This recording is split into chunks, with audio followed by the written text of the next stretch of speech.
Picture this. You get a frantic call from a client, you stamp their incredibly important real estate document, and then you suddenly realize your notary commission actually expired at midnight the night before. Oh boy.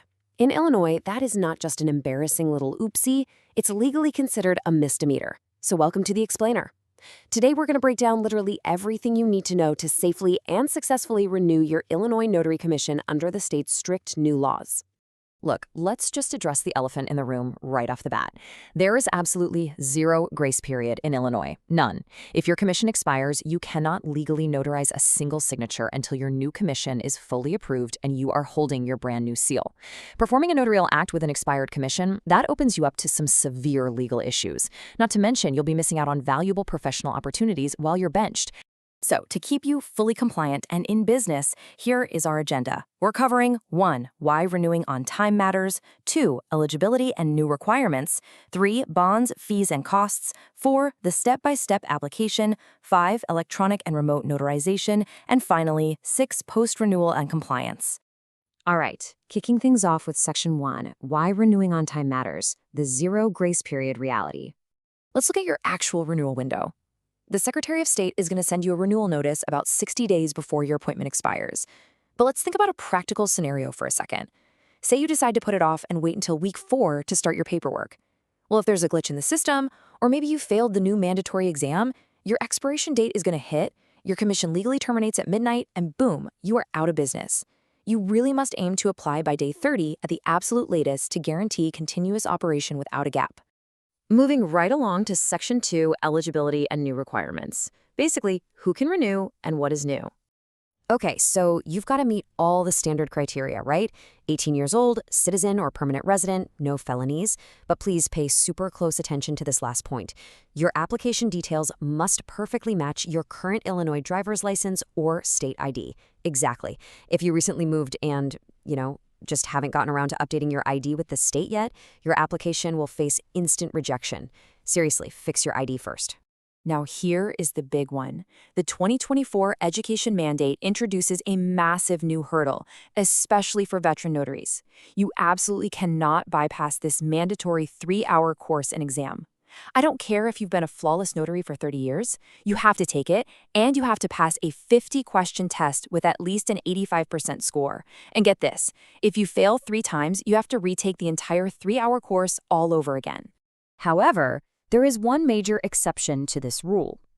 If you work in the legal field, and by that I mean specifically as a licensed attorney, a judge, or an employee of either, you can upload a specific exemption form called Form I-279 instead of a course certificate. You just have to officially affirm that you've read and understood the current Illinois Notary Public Act. All right, let's talk money. Section 3, Bonds, Fees, and Costs. Financing your commission. $30,000.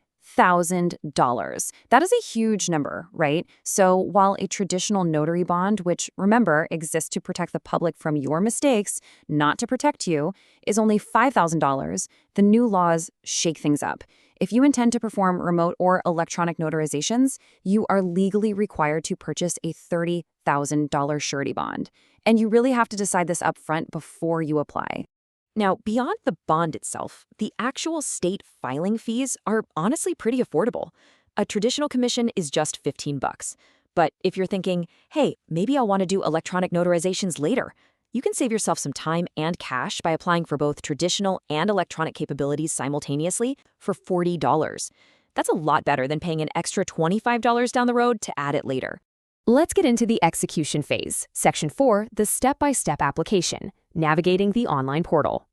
Before you even think about logging into the state's new digital portal, you need to get your digital files perfectly organized. The system is going to ask for immediate file uploads, so you need a digital copy of your signed bond, your course certificate, and clear photos of the front and back of your state ID already saved and ready to go on your computer. Don't start the application without these. If you tackle these exact steps chronologically, buy the bond, pass the course, upload your docs, you'll find the new portal is actually incredibly efficient. Back in the day, you had to hunt down another notary just to swear your oath of office on a physical paper application. It was a hassle. Now, the digital portal lets you affirm your oath electronically right there on your screen, which saves you a ton of time. But wait, major pitfall alert here. While the online system is a total game changer for Illinois residents, out-of-state workers from bordering states like Indiana, Wisconsin, Iowa, Missouri, or Kentucky, yeah, they cannot use it. If you live across the border but work in Illinois, you still have to kick it old school and mail a physical paper packet directly to Springfield. Moving to Section 5, Electronic and Remote Notarization, the classic RN versus RON debate. There's a lot of confusion out there about this, so let's break down the massive difference. Remote ink notarization, or RIN, is essentially your traditional paper notarization, but it's watched over a standard webcam video call, like Zoom. The signer is still using a real pen on physical paper. Remote online notarization, or RON, is a completely different beast. It's a fully digitized workflow using highly secure platforms, electronic PDFs, and digital seals. Because RON uses strict identity verification, state law actually allows you to charge up to $25 per act, compared to just $5 for RIN. Almost at the finish line, Section 6, Post-Renewal and Compliance, Protecting Your Commission. Now, I love pointing this out because it's a defunct rule that somehow still trips up veteran notaries. You used to have to march all the way down to the county clerk's office, pay a $5 fee, and physically register your signature in person. Well, that rule was completely abolished back in 2022. Today, your commission is fully active the exact moment the Secretary of State approves it, and you have your new physical seal in hand. But with that easier setup comes your absolute biggest ongoing responsibility, the strict new journaling law. You must maintain a formal journal, either paper or electronic, for every single notarial act, and you have to keep it secure for 7 years. It's your best defense against groundless lawsuits. But listen carefully to this part. You must never write down protected personal data. No driver's license numbers, no thumbprints. And if your journal is ever lost or stolen, you are legally required to report it to the state by the very next business day, no exceptions. Wow. Okay, we've covered a ton of critical updates you need to successfully and legally renew your commission in Illinois.